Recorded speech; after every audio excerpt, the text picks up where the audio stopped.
നമസ്കാരം. ഞാൻ doctor Sophia Saleem Malik, പട്ടം SUT ഹോസ്പിറ്റലിലെ സീനിയർ കൺസൾട്ടൻറ്റ് പൾമനോളജിസ്റ്റ്.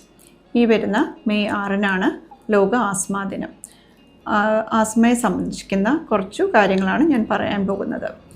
ആസ്മ ഡേയുടെ പ്രസക്തി എന്തെന്ന് വെച്ചാൽ, ഈ ലോകമെമ്പാടും നമ്മൾ നോക്കിയാൽ ഉള്ള ശ്വാസകോശ രോഗങ്ങൾ ഏറ്റവും മുൻപന്തിയിൽ നിൽക്കുന്ന ഒരു പ്രശ്നമാണ് ആസ്മ.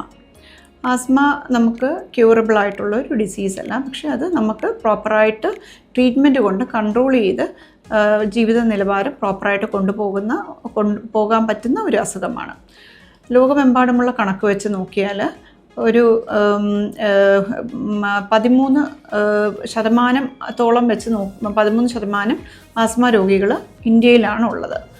അപ്പം ഇന്ത്യയിൽ നമ്മൾക്ക് എല്ലാ നൂതന ചികിത്സാ വിധികളും ലഭ്യമായിട്ടുണ്ടെങ്കിലും ഈ ഇൻഹേലർ തെറാപ്പിയെ പറ്റി ഒരുപാട് തെറ്റിദ്ധാരണകളുണ്ട്.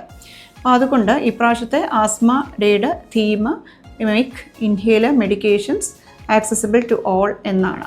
നമ്മൾക്ക് എല്ലാവരിലും ആസ്മ രോഗികളായ എല്ലാവർക്കും ഇൻഹേലർ മെഡിക്കേഷൻസിനെ പറ്റി അവർക്കൊരു ബോധവൽക്കരണവും അവർക്ക് ഇതെല്ലാം അവൈലബിൾ ആക്കാനുള്ള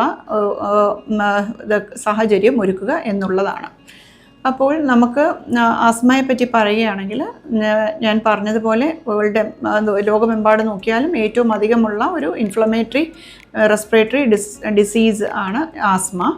അപ്പം ആസ്മയുടെ രോഗലക്ഷണങ്ങൾ എല്ലാവർക്കും അറിയാവുന്ന പോലെ ശ്വാസതടസ്സം, ചുമ, ഇതൊക്കെയാണ്, കഫക്കെട്ട് ഒക്കെയാണ്.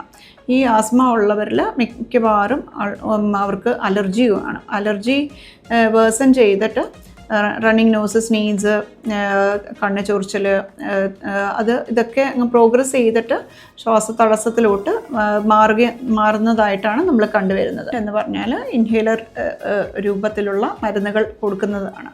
ഇൻഹേലേഴ്സ് എന്ന് പറഞ്ഞാൽ കണിക രൂപത്തിലുള്ള മരുന്നുകൾ, ശ്വാസനാളങ്ങളിൽ ഡയറക്റ്റായിട്ട് എത്തുന്ന മരുന്നുകളാണ് ഇൻഹേലേഴ്സ് എന്ന് പറയുന്നത്. അത് ഇൻഹേലർ രൂപത്തിൽ കൊടുക്കുന്ന മരുന്നുകൾ നമുക്ക് ശ്വാസനാളം ഡയലേറ്റ് ചെയ്യുന്ന ബ്രോങ്കോ ഡയലേറ്റേഴ്സും സ്റ്റിറോയിഡ് ഗ്രൂപ്പിലെ മരുന്നുകളുമാണ്. ഈ സ്റ്റിറോയിഡ് മരുന്നുകൾ നമ്മുടെ ശ്വാസനാളത്തിൽ ഉണ്ടാകുന്ന നീർക്കെട്ട് മാറ്റാനായിട്ടാണ് ഈ ചെറിയ തോതിലുള്ള സ്റ്റിറോയിഡ് ഉപയോഗിക്കുന്നത്. നമുക്ക് പാർശ്വഫലങ്ങൾ വളരെ കുറഞ്ഞ മരുന്നുകളാണ് ഈ ഇൻഹേലേഴ്സിൽ ഉപയോഗിക്കുന്ന സ്റ്റിറോയിഡ്. അപ്പം അതുകൊണ്ട് നമ്മൾക്ക് സ്റ്റിറോയിഡ് എന്നുള്ള മരുന്ന് അതിന് ഒരുപാട് പാർശ്വഫലങ്ങൾ ഉണ്ടെന്ന് പറഞ്ഞിട്ട് ആരും ഭയക്കേണ്ടതില്ല. തീർച്ചയായിട്ടും പ്രോപ്പറായിട്ട് ഒരു വൈദ്യസഹായം തേടുകയും ഡോക്ടർ നിർദ്ദേശിക്കുന്ന ഇൻഹേലർ മരുന്നുകളും എടുത്താൽ അവരുടെ ക്വാളിറ്റി ഓഫ് ലൈഫ് നല്ലതാക്കി കൊണ്ടുപോകാവുന്നതാണ്.